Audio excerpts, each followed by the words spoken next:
বন্ধুরা আমাদের নার্ভাস সিস্টেমকে দু ভাগে ভাগ করা যায়, সিএনএস অর্থাৎ সেন্ট্রাল নার্ভাস সিস্টেম, অর্থাৎ এটাই আমাদের মস্তিষ্ক। আর দুই নম্বর হচ্ছে পিএনএস বা পেরিফেরাল নার্ভাস সিস্টেম, অর্থাৎ এই নার্ভাস সিস্টেমটা আমাদের মস্তিষ্ক থেকে সারা শরীরে ছড়িয়ে রয়েছে। মস্তিষ্কের মধ্যে যে সমস্ত ইনফরমেশন প্রসেসিং হয় সেগুলো এই নার্ভাস সিস্টেমের মাধ্যমে পেরিফেরাল নার্ভাস সিস্টেমের মধ্যে দিয়ে আমাদের সারা শরীরে ছড়িয়ে পড়ে, বিভিন্ন অঙ্গ প্রত্যঙ্গে বিভিন্ন সংকেত পৌঁছে দিতে সাহায্য করে এই পেরিফেরাল নার্ভাস সিস্টেম। বন্ধুরা আজকে আলোচনা করব আমরা সিএনএস বা সেন্ট্রাল নার্ভাস সিস্টেম অর্থাৎ মস্তিষ্কের ব্যাপারে। মস্তিষ্ক হচ্ছে আমাদের এমন একটা যন্ত্র যেটার মাধ্যমে আমরা বিভিন্ন ধরনের প্রবলেম সলভ করি। তাই মস্তিষ্কের কার্যক্ষমতা বা মস্তিষ্কের মধ্যে ধরে রাখার ক্ষমতা, স্মৃতিশক্তিকে বৃদ্ধি করা প্রয়োজন। কারণ কথায় আছে বুদ্ধি যার বল তার, যার যত স্মৃতিশক্তি বেশি হবে এই কম্পিটিশনের যুগে সে তত সামনের দিকে এগিয়ে যেতে পারবে, সে তত সাফল্য লাভ করতে পারবে। তাই বন্ধুরা মস্তিষ্কের কার্যক্ষমতা অবশ্যই বৃদ্ধি করা প্রয়োজন রয়েছে। বন্ধুরা স্মৃতিশক্তি বৃদ্ধির জন্য ডাক্তারবাবুরা নানা ধরনের অনুশীলন, শরীরচর্চা এবং যোগ ব্যায়ামের কথা বলে থাকেন বা বিভিন্ন ধরনের অনুশীলনের কথা বলে থাকেন, কিন্তু এগুলো তো করতেই হবে। কিন্তু শুধুমাত্র এগুলোর মাধ্যমেই আপনি আপনার স্মৃতিশক্তি বৃদ্ধি করতে পারবেন না, তার জন্য দরকার সঠিক খাবার দাবার। তাই আজকের ভিডিওতে আমরা আলোচনা করব এমন কিছু খাবার দাবার যেগুলো আমাদের স্মৃতিশক্তি অর্থাৎ মস্তিষ্কের কার্যক্ষমতা বৃদ্ধিতে খুব ভালো, খুব সুন্দরভাবে কাজ করবে। বন্ধুরা এর সাথে সাথে আমরা জানবো যে স্মৃতিশক্তি জিনিসটা আসলে কি, স্মৃতিশক্তি কয় প্রকার, কোনো মানুষের মধ্যে যদি স্মৃতিশক্তি কমে যায় তাহলে বুঝবো কিভাবে, অর্থাৎ স্মৃতিশক্তি কমে যাওয়ার লক্ষণগুলো জানবো আজকের এই ভিডিওটা। তাই তোমাদের কাছে রিকোয়েস্ট, এই ভিডিওটা প্রথম থেকে শেষ পর্যন্ত দেখতে থাকো। বন্ধুরা তুমি মনে করো তুমি একটা বাগান করেছো এবং সেখানে বিভিন্ন ধরনের ফুল এবং ফলের গাছ লাগিয়েছো, কিন্তু সেই জমির মাটি যদি উর্বর না হয় সেখানে ভালো ফসল হবে না, ভালো ফুল উৎপাদন হবে না। তার জন্য প্রয়োজন সেই মাটিটাকে উর্বর হওয়া। ঠিক আমাদের মস্তিষ্ক যদি উর্বর না হয়, আমাদের মস্তিষ্ক যদি শক্তিশালী না হয়, তাহলে কিন্তু কোনো কাজ সঠিকভাবে করা সম্ভব নয়। আজকের এই কম্পিটিশনের যুগে সামনের দিকে এগিয়ে যাওয়া সম্ভব নয়। তাই আমাদের মস্তিষ্ককে উর্বর করার জন্য সঠিক খাবার দাবারের প্রয়োজন। আজকের ভিডিওতে এমনই 5টি খাবার দাবারের কথা বলবো যেগুলো আমাদের মস্তিষ্কের কার্যক্ষমতা বৃদ্ধিতে গুরুত্বপূর্ণ ভূমিকা পালন করবে। তো বন্ধুরা প্রথমে আমরা জানবো যে স্মৃতিশক্তি জিনিসটা আসলে কি। বন্ধুরা এই জিনিসটা তোমাদের একটা উদাহরণ দিয়ে বোঝাবার চেষ্টা করি। স্মৃতিশক্তি আমাদের ফোনে যেমন মেমোরি কার্ড বা এইচডি কার্ড থাকে, সেই কার্ডের মধ্যে বিভিন্ন ধরনের ইনফরমেশান, ছবি, ভিডিও, গান এগুলো আমরা সেভ করে রেখে দিই এবং যখন যা প্রয়োজন সেই মতো আমরা কিন্তু ব্যবহার করে থাকি। ঠিক তেমনি আমাদের মস্তিষ্কেও এরকম বিভিন্ন ধরনের ইনফরমেশান স্টোর করে রাখার যে ক্ষমতা, সেই ক্ষমতাটাকে মেমোরি পাওয়ার বলে। আমাদের ব্রেনের মেমোরি পাওয়ারকে দুভাগে ভাগ করা যায়, শর্ট টার্ম মেমোরি এবং long term memory. Short term মেমোরির মধ্যে রয়েছে সেই সমস্ত মেমোরি যেগুলো আমরা কিছু সময়ের জন্য মনে রাখি। এই সমস্ত মেমোরি আমরা দীর্ঘ সময়ের ব্যবধানে ভুলে যাই। যেমন হচ্ছে তুমি প্রতিদিন কি খাচ্ছ সেগুলো 2 ঘন্টা, 3 ঘন্টা, 5 ঘন্টা বা 2 দিন বা খুব জোর হলে 1 সপ্তাহ পর্যন্ত তুমি মনে রাখতে পারবে। তারপর কিন্তু ধীরে ধীরে সেগুলো আমাদের ব্রেন থেকে অটোমেটিক্যালি চলে যাবে। আবার 2 নম্বর যেটা হচ্ছে সেটা হচ্ছে লং টার্ম মেমোরি। এই ধরনের মেমোরিগুলো আমাদের ব্রেনে দীর্ঘদিন যাবৎ সেভ হয়ে যায়, সেগুলো কোনোভাবে আমরা ভুলতে পারি না। যেমন হচ্ছে তোমার সাথে যদি খুব কোনো খারাপ ঘটনা ঘটে বা খুব ভালো কোনো ঘটনা ঘটে, সেগুলো আমাদের ব্রেনে দীর্ঘদিনের জন্য সেভ হয়ে যায়। আর এই ধরনের মেমোরিগুলো যখন আমাদের ব্রেনে দীর্ঘদিন সেভ হয়ে যাচ্ছে সেগুলোকে লং টার্ম মেমোরি বলা হয়। বন্ধুরা এবার আমরা জানবো যে স্মৃতিশক্তি কমে গেলে কোন কোন লক্ষণ দেখা যায়, অর্থাৎ কিভাবে বুঝবে তোমার মধ্যে বা অন্য কারোর মধ্যে, কোনো মানুষের মধ্যে স্মৃতিশক্তি কমে যাচ্ছে কিনা, সেটা কিভাবে বুঝবে। প্রথম যেটা হচ্ছে আস্কিং দি সেম কোশ্চেন, অর্থাৎ যে মানুষটার সঙ্গে তুমি কথা বলছো সেই মানুষটা যদি ঘুরিয়ে ফিরিয়ে কথা বলতে বলতে একই প্রশ্ন তোমায় বারবার করে, তাহলে মনে করতে হবে সেই মানুষটার ধীরে ধীরে স্মৃতিশক্তি কম হয়ে যাচ্ছে। কারণ সেই মানুষটা বারবার একই প্রশ্ন জিজ্ঞেস করছে, মানে সে তোমার কাছ থেকে উত্তরটা শুনলো, কিছু সময় বাদেই তোমাকে প্রশ্নটা জিজ্ঞেস করছে, তার মানে সেই সময়ের মধ্যেই কিন্তু সে ভুলে যাচ্ছে তুমি কি উত্তরটা দিয়েছো বা তোমার কথার মধ্যে সে অ্যাটেনশান দিতে পারছে না, মনোযোগ দিতে পারছে না, যার কারণে ভুলে যাচ্ছে। অর্থাৎ তুমি যদি এরকম কোনো মানুষ দেখো যে তোমায় একই প্রশ্ন বারবার জিজ্ঞাসা করছে, তাহলে হতে পারে সেই মানুষটা মেমোরি লস বা স্মৃতিশক্তি কমের সমস্যায় ভুগছেন। বন্ধুরা 2 নম্বর যে লক্ষণটা হচ্ছে কোনো জিনিস কোথায় রাখলে, কোন জিনিসটা কোথায় রাখছো সেটা ভুলে যাওয়া। এরকম আমাদের অনেক ক্ষেত্রে হয়, কোনো ছোটোখাটো জিনিস আমরা কোথায় রাখি মনে করতে পারি না, গাড়ির চাবিটা কোথায় রাখি, কোন জায়গায় রাখি সেটা ভুলে যায়। এরকম যদি কিছু সময়ের ব্যবধানে 1বার 2বার ঘটনা আমাদের ডেলি লাইফে এরকম ঘটতেই পারে, কিন্তু এই ঘটনা যদি তোমার সঙ্গে বারংবার ঘটতেই থাকে, দিনের পর দিন ঘটতেই থাকে, সব সময় তোমার ভুলে যাওয়ার মতো একটা অভ্যাস তৈরি হয়ে যায়। ভুলে যাওয়ার সমস্যা যদি তোমার দীর্ঘ সময় ধরে চলতে থাকে তাহলে বুঝতে হবে তোমার মধ্যে মেমোরি লস বা স্মৃতিশক্তি কমে যাওয়ার লক্ষণ দেখা দিচ্ছে। বন্ধুরা 3 নম্বর যে লক্ষণটার কথা বলবো সেটা হচ্ছে কথা বলতে বলতে একটা টপিক থেকে অন্য টপিক চেঞ্জ করা। অনেক মানুষ দেখা যায় সে কথা বলছিল হয়তো একটা টপিকে, বলতে বলতে হঠাৎ অন্য কোথা থেকে অন্য একটা টপিক নিয়ে চলে এলো। এই ধরনের যারা বারবার কথা বলতে বলতে টপিক চেঞ্জ করে তাদের ক্ষেত্রে দেখা যায় স্মৃতিশক্তি কম হয়ে যাওয়ার লক্ষণ দেখা যায়। এই দ্রুত গতিতে যারা কথা বলতে বলতে বিভিন্ন টপিকের উপর কথা বলে বা একটা টপিকের উপর কথা বলতে বলতে দ্রুত অন্য টপিকের উপর চলে যায়, বন্ধুরা এটা হলো একটা স্মৃতিশক্তি কমে যাওয়ার অন্যতম লক্ষণ। কারণ সেই মানুষটা কোন কথাটা বলছে, কোন টপিকের উপর কথা বলছে সেটা মনে রাখতে পারলে বারবার টপিক চেঞ্জ করে ফেলে। এই ধরনের লক্ষণ যদি দেখা যায় তাহলে সেটা হতে পারে স্মৃতিশক্তি কমে যাওয়ার লক্ষণ। বন্ধুরা 4 নম্বর যে লক্ষণটার কথা বলবো সেটা হচ্ছে তোমার হয়তো পরিচিত তুমি কাউকে দেখলে, তোমার পরিচিত, খুব পরিচিত, তুমি তাকে চেনো কিন্তু তুমি তার নাম মনে করতে পারছো না। অর্থাৎ এইরকম ঘটনা আমাদের অনেক সময় হয়। আমাদের সেই সমস্ত জিনিস আমাদের মনে হচ্ছে যেন আমরা খুব জানি, খুব চিনি, পেটে আসছে ওর থেকে মুখে আসছে না।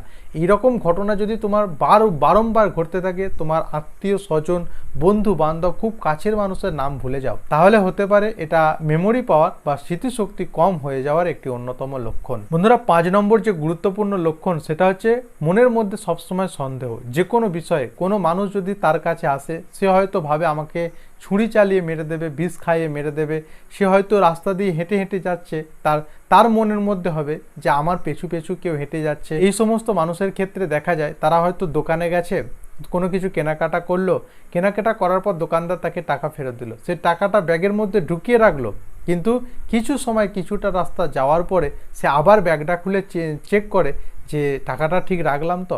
এই ধরনের মনের মধ্যে একটা সন্দেহ বা কনফিউশন কাজ করে। এইরকম মানসিকতা বা এইরকম কনফিউশন যাদের কাজ করে, এইরকম লক্ষণ যাদের মধ্যে দেখা যায়, সেটা স্মৃতিশক্তি কমে যাওয়ার একটি অন্যতম লক্ষণ। এছাড়াও 6 নম্বর লক্ষণটি হলো অনেক মানুষকে দেখা যায় মনের মধ্যে বিড়বিড় করে কথা বলতে, উদাস হয়ে থাকতে, নিজের মনের মধ্যে বকবক করতে।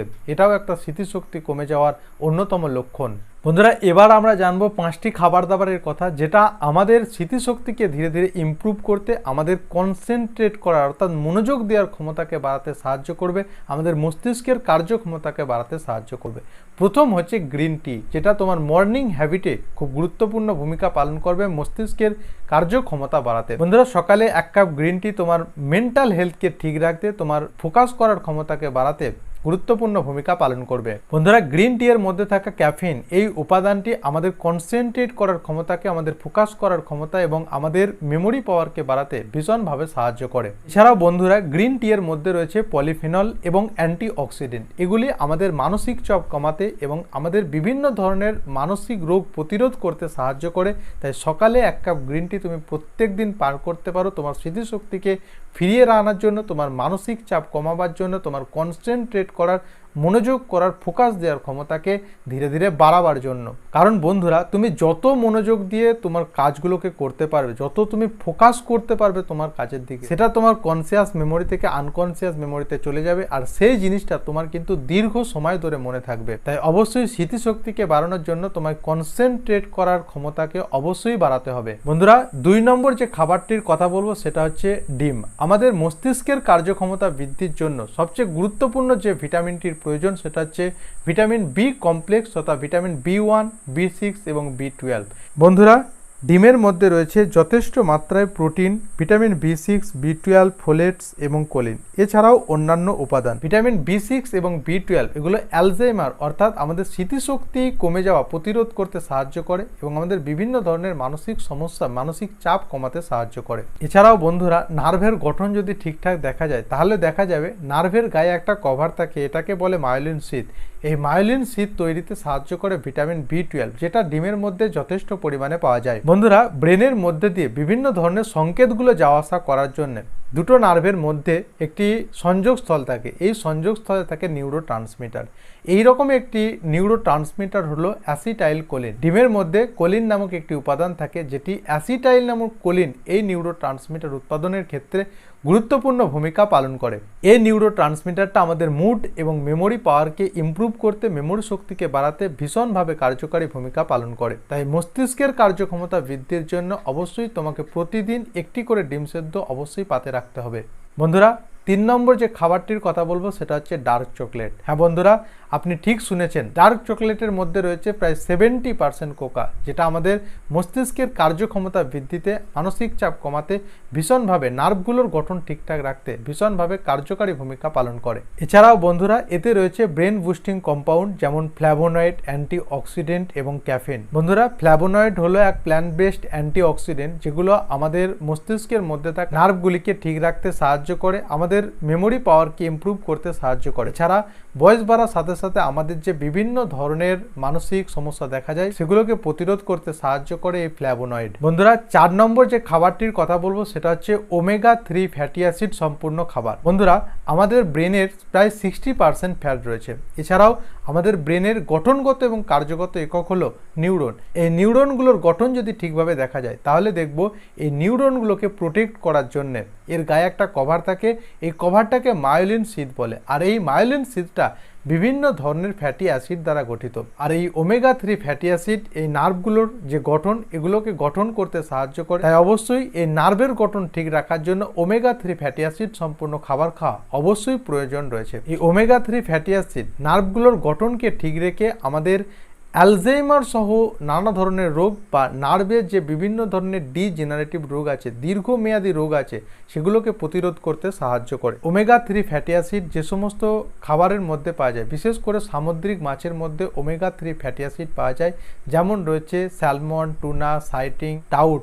এছাড়াও বিভিন্ন চর্বিযুক্ত সামুদ্রিক মাছে যথেষ্ট পরিমাণে ওমেগা 3 ফ্যাটি অ্যাসিড পাওয়া যায়। তাই অবশ্যই নার্ভগুলোকে সুস্থ সবল রাখতে, আমাদের স্মৃতিশক্তি বৃদ্ধির জন্য ওমেগা 3 ফ্যাটি অ্যাসিড সম্পূর্ণ খাবার খাওয়া অবশ্যই প্রয়োজন। বন্ধুরা 5 নম্বর যে খাবারটির কথা বলবো সেটা হচ্ছে বাদাম। বন্ধুরা বাদামের মধ্যে রয়েছে যথেষ্ট পরিমাণে অ্যান্টি অক্সিডেন্ট, ভিটামিন ই এবং বিভিন্ন ধরনের হেলদি ফ্যাটস। বন্ধুরা ভিটামিন ই আমাদের শরীরে যে ফ্রি রেডিক্যালসগুলো আছে সেগুলোর বিরুদ্ধে কাজ করে আমাদের নার্ভ সেল ড্যামেজ বা বিভিন্ন ধরনের সেল ড্যামেজ প্রতিরোধ করতে সাহায্য করে। ফলে আমাদের মস্তিষ্ক তথা শরীরের অন্যান্য কোষগুলো সুরক্ষিত থাকে। আমাদের মস্তিষ্কর কোষগুলো সুরক্ষিত থাকার কারণে আমাদের কগনিটিভ ফাংশন অর্থাৎ ব্রেনের যে ফাংশন সেগুলোকে ইমপ্রুভ করতে সাহায্য করে এবং আমাদের মস্তিষ্কের কার্যকারিতা বাড়াতে সাহায্য করে। এর ফলে আমাদের স্মৃতিশক্তি ঠিক থাকে। বয়স বাড়ার সাথে সাথে যে সমস্ত আমাদের মানসিক সমস্যা দেখা যায় সেগুলোকে প্রতিরোধ করতে সাহায্য করে। অবশ্যই মানসিক হেলথ ঠিক রাখার জন্য,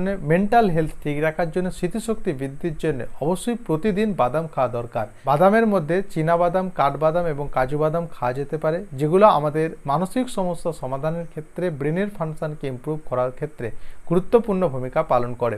সারাদিনে 8টি থেকে 10টি আনমোল্ড বা কাজু বাদাম খাওয়া যেতে পারে। 15 থেকে 20 গ্রাম গড়ে প্রতিদিন চীনা বাদাম খাওয়া যেতে পারে, যেটা মানসিক স্বাস্থ্যের জন্য খুবই উপকারী।